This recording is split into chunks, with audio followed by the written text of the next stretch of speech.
Blockchain के बारे में। तो यार बहुत ज़्यादा अंडर द टेबल करप्शन होता है, और इस करप्शन के अंदर क्या होता है, ब्लैक मनी के बहुत सारे ट्रांजैक्शंस होते हैं। अब इन सारे ट्रांजैक्शंस का रिकॉर्ड कहीं ना कहीं तो किसी ना किसी डेटाबेस में स्टोर होता होगा, पर हम उस डेटाबेस को रिलायबल क्यों नहीं मानते? पहला रीज़न क्योंकि हमारे पास उस डेटाबेस की एक्सेस नहीं होती, एंड दूसरा रीज़न उस डेटाबेस का एडमिन कभी भी जाकर डेटा को चेंज कर सकता है, तो वो रिलायबल नहीं है। इसीलिए अगर हम ऐसा सिस्टम ले आएं जो डिसेंट्रलाइज हो, मतलब एक इंसान के पास उसकी अथॉरिटी नहीं हो, सबके साथ वो शेयर्ड हो, और दूसरा उसको चेंज करना या मॉडिफाई करना नियर टू इम्पॉसिबल हो जाए, तो ऐसे सिस्टम को यार हम बहुत ज़्यादा ट्रस्ट कर पाएंगे। तो ऐसा ही सिस्टम या ऐसा ही डेटाबेस ब्लॉकचेन होता है।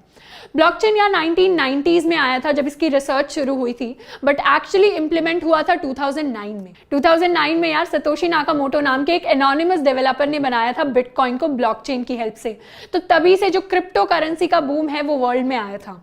अब ब्लॉकचेन को आसान भाषा में समझे तो जैसे एक दुकान पर बहुत सारे रिकॉर्ड होते हैं कि कौन सा सामान आया, कौन सा सामान गया, किसके पास से आया, कहाँ गया।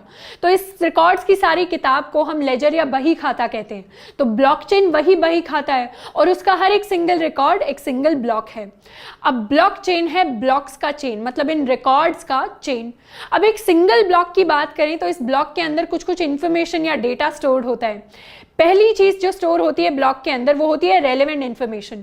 जैसे बिटकॉइन के लिए स्टोर होगी ट्रांजैक्शन की इन्फॉर्मेशन कि बिटकॉइन किसके पास से आया और किसके पास जा रहा है। तो ऐसे ही अलग अलग यूज केसेस के हिसाब से अलग अलग डेटा स्टोर होता है।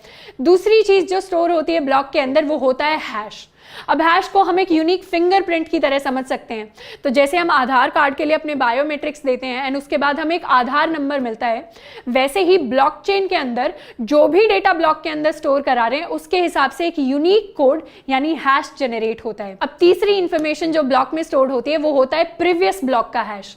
मतलब पुराने वाले जो ब्लॉक का हैश था वो अब अगले वाले ब्लॉक में भी सेव हो गया है, अब अगले वाले का उससे अगले वाले में भी सेव हो जाएगा। तो इस तरीके से ब्लॉक्स की एक चेन बन रही होती है, और इस चेन के अंदर सबसे पहला ब्लॉक जो भी किसी भी प्रीवियस ब्लॉक का हैश स्टोर नहीं कर रहा उसे हम कहते हैं जेनेसिस ब्लॉक, जो सबसे पहले बनता है। तो हम एक तरह से ब्लॉक्स की हिस्ट्री ट्रैक कर पाते हैं।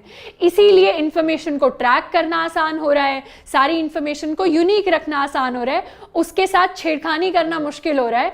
इसीलिए ब्लॉकचेन इतना सिक्योर है। अब सिक्योरिटी की बहुत सारी लेयर्स इंप्लीमेंट की जाती हैं ब्लॉकचेन में। तो यार अगर ब्लॉकचेन के अंदर हम निकले किसी भी ब्लॉक का डेटा चेंज करने के लिए तो क्या होगा?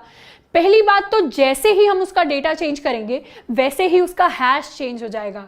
हैश चेंज होने का मतलब है कि उसके अगले वाले ब्लॉक में भी इररेलेवेंट इनवैलिड इंफॉर्मेशन आ गई, मतलब गलत हैश आ गया, और उससे अगले वाले में भी गलत हैश आ गया। तो इस तरीके से जहां पर भी चेन के अंदर चेंज होगा उसके आगे वाला सारा डेटा इनवैलिड हो जाएगा, गलत हो जाएगा। अब इस पर हम कह सकते हैं कि हम तो जाके जी सबका हैश चेंज कर देंगे।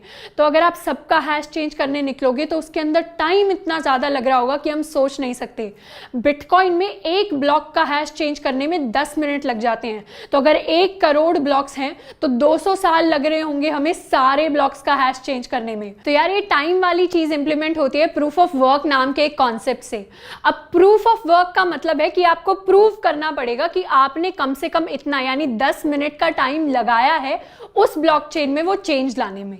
और तीसरी एक एडेड लेयर ऑफ सिक्योरिटी जो इसके अंदर आ रही होती है वो ये होती है कि नेटवर्क के अंदर जितने भी लोग हैं उन सब के पास पूरे के पूरे ब्लॉकचेन की कॉपी है। मतलब अगर आप एक कॉपी के अंदर चेंज करना चाहें तो आप नहीं कर सकते। आपको क्या करना पड़ेगा, अपना ब्लॉक जो है जिसे आप चेंज करना चाहते हैं वो सबके पास शेयर करना पड़ेगा। अब सबसे एक वोट आएगा कि क्या ये ब्लॉक में जो आप चेंज कर रहे हैं वो सही है या नहीं है। अगर चेंज सही नहीं हुआ मतलब मेजॉरिटी ऑफ द लोगों ने वोट किया कि आप टैंपर कर रहे हैं हमारे डेटा के साथ, तो क्या होगा, तो आपका जो चेंज है वो रिजेक्ट हो जाएगा और चेंज नहीं कर पाओगे। तो इस तरीके की वोटिंग सिस्टम को हम कंसेंसस रूल कहते हैं ब्लॉकचेन के अंदर।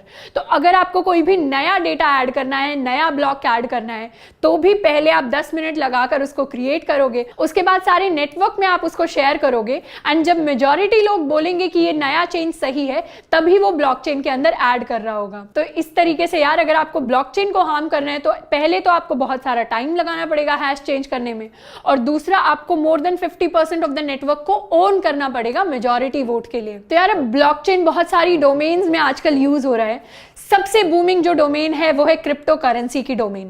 क्रिप्टो करेंसी में अगर बिटकॉइन का एग्जांपल ले तो बिटकॉइन की वैल्यू आजकल इतनी बढ़ गई है। अब बिटकॉइन ने क्या किया है, बीच के जो बैंक्स, जो मिडिलमैन होते थे, उनको एलिमिनेट कर दिया है।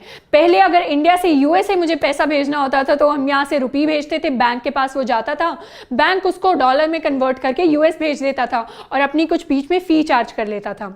अब मुझे डायरेक्टली क्रिप्टो करेंसी भेजनी है तो मैं डायरेक्टली बिटकॉइन को भेज सकती हूँ, एंड उसके अंदर जो फी होगी वो बहुत ज्यादा कम है as compared to banks. And जैसे gold asset to asset transfer होता है, वैसे ही बिटकॉइन भी बिटकॉइन टू बिटकॉइन ट्रांसफर हो जाएगा, कोई कन्वर्जन नहीं हो रहा होगा करेंसी का।